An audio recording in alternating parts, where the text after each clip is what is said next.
大家好啊！大家可能咧以為咧法式風格咧淨係可以喺豪宅度出現，但係原來公屋都一樣做到嘅。今日就想同大家分享一下點樣簡單嘅元素咧就可以將細嘅空間變成又浪漫又優雅嘅法式居所。今次會講御興苑4至5人嘅單位間4房嘅間隔嘅。咁如果你哋都想知道點樣可以間到4間房嘅話，記得睇到最後啊！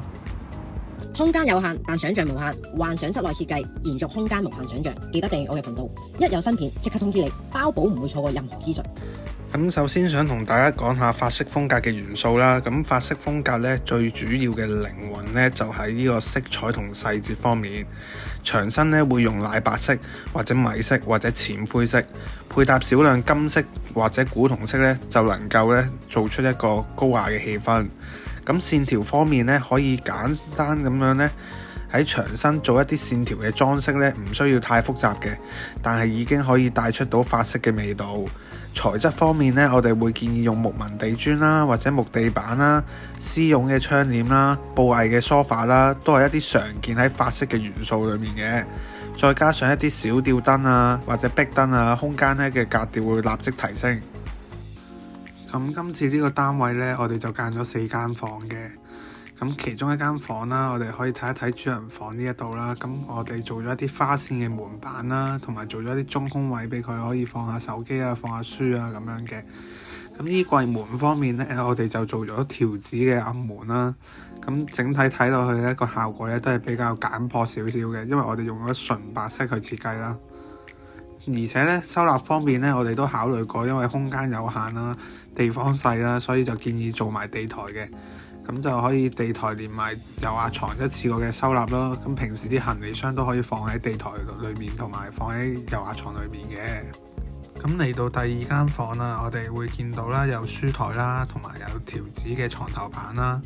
然之後咧，牆身方面特別少少處理嘅，我哋會做咗一啲竹纖維護牆板啊。咁咧平時嘅時候就冇咁容易刮花啦，如果係油漆嘅話就好容易刮花嘅。咁啦，床尾嗰度我哋會做翻一個高身嘅大型嘅衣櫃啦，呢個有5尺闊嘅。咁加翻一啲條子嘅款式啦，去做翻一個襯托嘅，咁令到整體個衣櫃嘅造型咧就變得唔簡單啦。咁到最細嗰間房啦，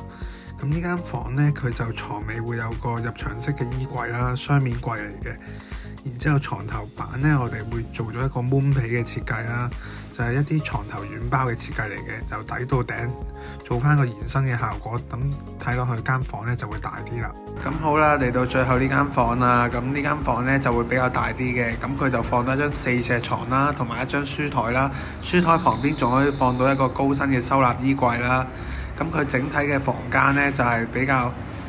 奶白色嘅，就會比較簡約一啲啦，同埋舒服一啲嘅個整體嘅顏色。浴室方面呢，我哋用咗灰色嘅磚，想營造出酒店嘅效果，配合金屬質感嘅配件呢，同埋柔和嘅燈光呢，空間散發出高級嘅氛圍，令到每一次沖涼嘅時候呢，都身如5星級酒店嘅享受。廚房方面，我哋採用咗花線門板，法式風格設計，配合奶白色嘅櫥櫃，石英石嘅台面堅固耐用，散發出高級嘅質感，整體嘅氣氛都優雅大方，令同事煮嘢食嘅時候都同樣享受藝術。可能大家會擔心公屋咁細啊，點樣可以做到法式風格呢？其實有幾個掌握嘅小技巧嘅。咁第一啦，就係用淺色嘅牆身啦，拉闊視覺啦，令空間咁睇落去更加大啦。第二咧，就係選擇多功能嘅家私啦，例如梳化床啊，或者一啲收納功能嘅茶几啊，實用得嚟又保持住優雅啦。咁第三咧，就係可以善用一啲小型嘅裝飾品啦，例如一啲復古嘅茶几啦、復古嘅鏡啦，或者一啲古董啊、花樽啊，都可以令到個空間感咧充滿巴黎嘅感覺嘅。法式風格咧唔淨係至於豪宅嘅，公屋同樣都可以擁有浪漫嘅生活，只要用心設計，生活品味人人都可以擁有，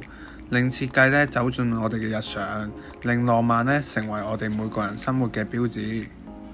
今日就講到呢度啦，如果你哋對設計圖有興趣嘅話咧，不妨留言話俾我知啦，我會逐一轉發俾你哋噶。拜拜。